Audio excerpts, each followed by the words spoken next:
Hmm. Wow. So I actually just did a whole video and I wasn't even recording. So there's that. Um, so yeah, it looks like it's actually recording this time. So let's try this again. Okay.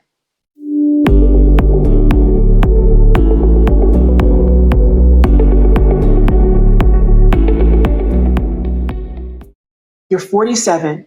You have the corner office, the salary, the life everyone said would make you happy. And you're lying awake in the middle of the night with your heart racing, Googling on your phone, why do I feel empty despite having everything? And here's what haunts you even more. You know you're capable. You know you're intelligent. You know you're accomplished. People may tell you this all the time. You may hear this from your bosses, from your coworkers, hear this from people that you work with, from your friends, from your parents. You've achieved things that a lot of people have not, and you recognize this. So why are you still stuck in the same patterns you wanted to change 5, 6, 7 years ago? Why can't someone as capable as you make the changes you know you need to make? Hi, I'm Keisha Dent. I'm a certified hypnotherapist, and today I'm sharing the specific research on hypnotherapy success rates and why it reaches the part of you that's been blocking change despite your capability and intelligence. Here's the scenario I hear constantly. You spent 2 years in traditional talk therapy. So you understand your childhood patterns. You can articulate exactly why you people please and why you're afraid of disappointing other people. But just last Tuesday, when your boss asked if you can take on another project, you said yes, even though you're already drowning.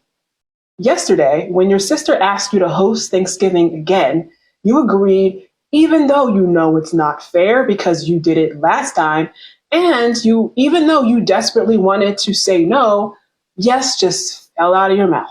This morning you woke up with that familiar tightness in your chest, thinking, I can't do this for another 20 years. You're completely capable of changing these patterns. You've changed harder things. You've navigated career transitions. You've managed complex teams. You've solved problems that would break a lot of people. So, what's actually stopping you? Understanding why you do something and being able to actually stop doing it are two completely different things. And that gap, so that's where most capable, intelligent women find themselves and where they stay stuck. So, what does this have to do with hypnotherapy? Studies show hypnotherapy has a 75 to 90% success rate for things such as anxiety disorders. Research published in the American Journal of Clinical Hypnosis found that people typically achieve measurable results in 6 sessions with hypnotherapy, compared to 600 sessions with traditional psychoanalysis and traditional talk therapy for the same issue. But let me translate what this actually means for your life. So, right now, let's say that you can't walk into a networking event without your stomach churning, right? Let's say you can't look at your calendar without feeling dread at all the things that you have to do that you really aren't looking forward to and you really don't want to do. Let's say you can't have a conversation with your ex-husband without a critical and nagging and terrible voice in your head saying you're failing at everything. And after effective hypnotherapy, one client told me she walked into her Monday morning meeting and realized 20 minutes in that her usual panic and anxiety hadn't shown up. Another said she stood at her closet getting dressed and caught herself kind of smiling and humming a song, which shocked her because she hadn't done anything like that in 3 years, right? Because dressing for any sort of event and even for work got her so upset and so anxious about her body. So these aren't vague feeling better results. These are specific, concrete changes in how you move through your daily life. Let me give you a specific example of why your capability and intelligence alone haven't solved this. So you're smart enough to know you should set boundaries, right? You're capable enough to say no. You can actually form your mouth to say no. You've read the books. You understand the concepts. You successfully executed strategies far more complex than, hey, just prioritize yourself a little bit, right? But then you're writing an email to someone and you spend 45 minutes rewriting 3 sentences because they're not good enough, right? And you waste all this time beating yourself up. Or you're about to decline that extra special responsibility that is being given you that comes with no further pay and has no benefit whatsoever other than just making your life harder. And you form your lips to say no, and suddenly you hear, yes, of course I can do that, come shooting out of your mouth, right? And it's really funny how that does. It just comes out of nowhere. Kind of like a demon comes upon you. And even though you can see the word no in your mind, you open your mouth and it's just like, yes. I know I've been there. I know I've been through it. And it's something that just really shows how deeply we're conditioned to please others. Your capability lives in your conscious mind, but the programming running your behavior, that's in your subconscious mind, which controls 95% of what you actually do.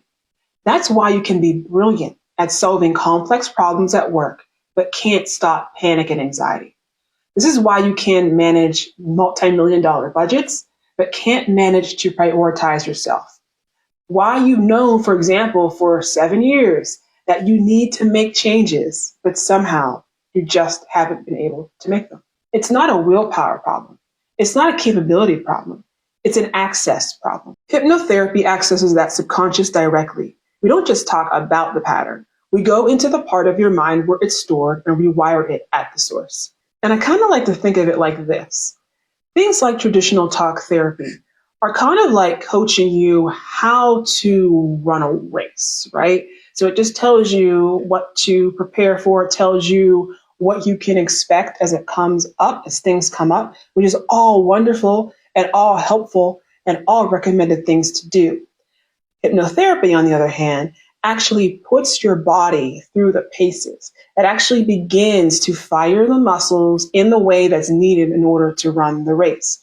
It actually runs you through these obstacles, and it actually prepares you to overcome the obstacle, to go around the obstacle, to work with the obstacle, and to take on the obstacle, so that your brain, your muscle that you're using to run the races, actually knows what to do because it's actually firing in a way that is going to get you through the race.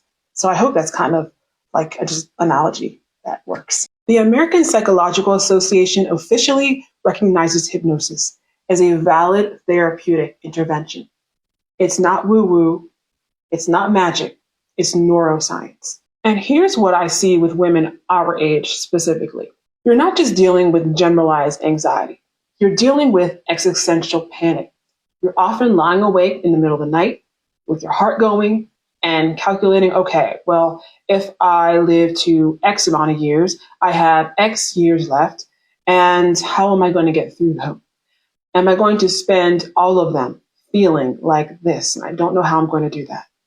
You may look at photos from 10 years ago and think, well, geez, I thought I was old then. But no, now I see I was so young. And I wasted so much time worrying. And I wasted so much time not taking action. And you have everything that you worked for, right? You have the office, you can have the salary, you can have the recognition. And even if there's room for improvement in these areas, it can often feel hollow. And you may be looking things up on your phone, such as, why do I feel empty when I have everything? Okay? And here's the part that can really haunt you. You're capable. You could have made these changes years ago. So why didn't you? And what invisible force has been keeping someone as accomplished as you stuck, despite your intelligence, despite your competence? This isn't just a chemical imbalance to be medicated.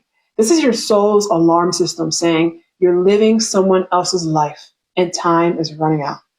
Traditional approaches treat this as a disorder to manage. Hypnotherapy treats it as the wake-up call it actually is, and it helps you to respond to it instead of suppress it. In my midlife metamorphosis method, we use hypnotherapy to dismantle the old subconscious programming that has you living for everyone else's approval, and we activate the part of you that knows what you actually want, the part that's been buried under 40 plus years of shoulds. So here's the bottom line. Does hypnotherapy work? Yes. And research shows 75 to 90% success rates, typically in 4 to 8 sessions for things like anxiety. But the real question is more specific. Will it work for you and for this, for finally bridging the gap between knowing what you need to do and actually being able to do it? Will it work for making you stop Googling existential questions in the middle of the night and start actually living the life that you want to live and the life that is calling to you? I've watched it work for the 49-year-old teacher who was having panic attacks before classes. I watched it work for the 52-year-old empty nester who couldn't get out of bed. I've watched it work for the 46-year-old who had everything, but was secretly Googling, is this all there is to life? The woman who emerges isn't just less anxious. She's making decisions from her gut instead of fear. She's saying no without apologizing. She's finally using her credibility for her life, not just everyone else's. She's waking up with purpose instead of dread. If this resonates, if you're tired of being stuck despite being completely capable of change, learn more about the midlife metamorphosis method in the description below. So subscribe for more content on hypnotherapy, on transforming midlife anxiety into clarity and into unstoppable purpose. Your future self, the one who's free, is waiting. So that's it from me today. My name is Keisha Dent. I'm a certified hypnotherapist, and I want to remind you always that in order to change your life, you must first change yourself. Thank you so much, and I'll talk to you next time.